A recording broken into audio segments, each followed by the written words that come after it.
5 seconds.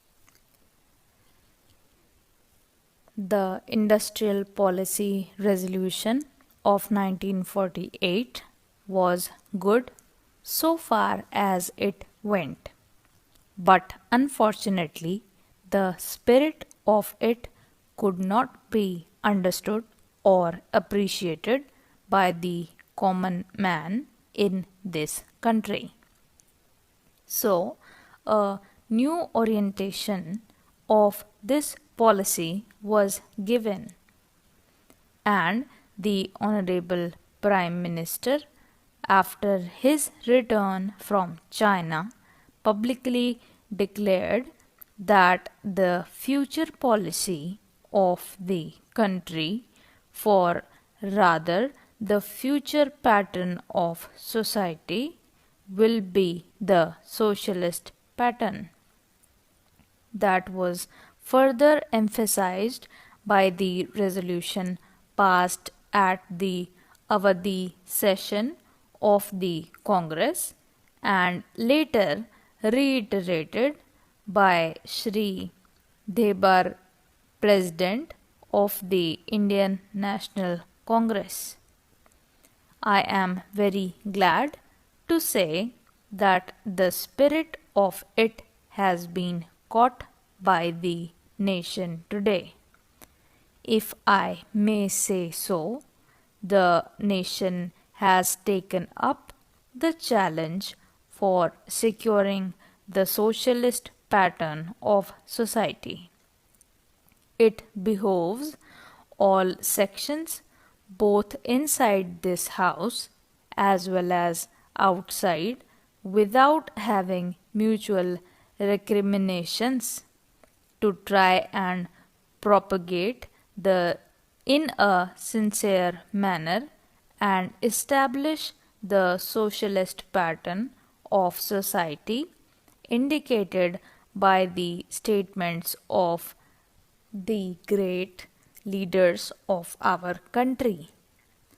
It may be relevant and pertinent if I refer to a few sentences from the memorandum presented on the 4th June 1939 by our Prime Minister, who was the chairman of the All India Planning Committee, which came into existence when there was provincial autonomy in the provinces. On pages 39 and 40 of that report, he stated, "It is clear that the drawing up of comprehensive national plan becomes clearly an academic exercise with no relation to reality unless the planning authority or those to whom it is responsible are in a position to give effect to the plan.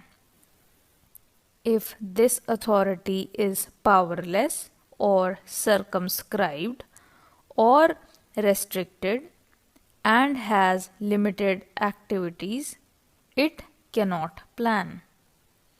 An essential prerequisite for planning is thus complete freedom and independence for the country and removal of all outside control. This implies that the country possesses in itself full sovereign authority to take any measures, adopt any policies, and form any relations with other countries as may seem best to its governing authority in the interests of the country and its people.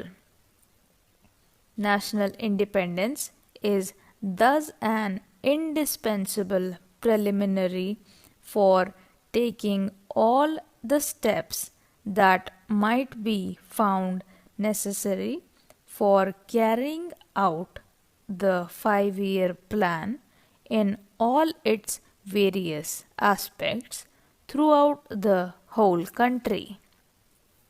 At the present moment, it is clear that not only have we in India no national independence, but we are hedged in and obstructed by numerous restrictions, limitations, safeguards, and reservations which block the path to planning and progress.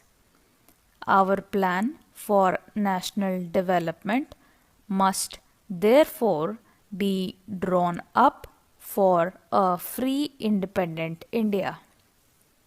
Thanks to the sacrifices made by millions of our countrymen and countrywomen under the leadership of the father of the nation, Mahatma Gandhi, we have today secured complete sovereign political independence at a time when the nations of the world were engaged in the bitterest struggle using all the weapons of destruction.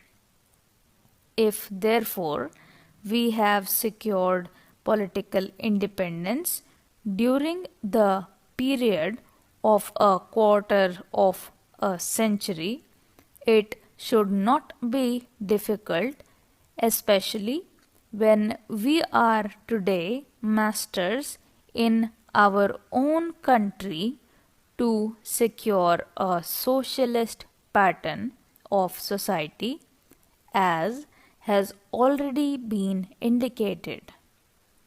But it requires the assistance, the propaganda, the active work of all those who are interested in this. I am sure so long as my honorable friends, the minister, the deputy minister, and the other minister who represent the Commerce and Industry Ministry, can give us an assurance that the capitalist pattern would be avoided, some of us who believe in a cent% socialist democracy give an undertaking that certainly totalitarian policy will not be introduced in this country, because we have believed all along during the fight that we have given to the British government when we secured political independence, that we shall try to maintain democracy undiluted and a socialist democracy at that. I am absolutely certain that in this country of ours, liberty of thought, liberty of speech, and liberty of action will be guaranteed to every citizen to express his views in the manner he pleases. I therefore assure my honorable friend that so long as we do not, in the garb of a socialistic pattern, support a capitalist system, India will stand 100% for a socialist democracy. Now, luckily for us, the fundamental rights of the Constitution have declared that a citizen would be assured of many of the social amenities which will give reasonable comfort from the womb to the grave.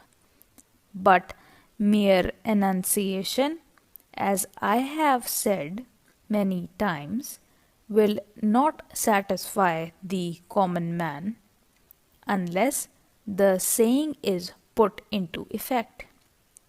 I am absolutely certain, therefore, that so long as there is a determination on the part of our countrymen, we will be in a position to secure a socialist pattern of society.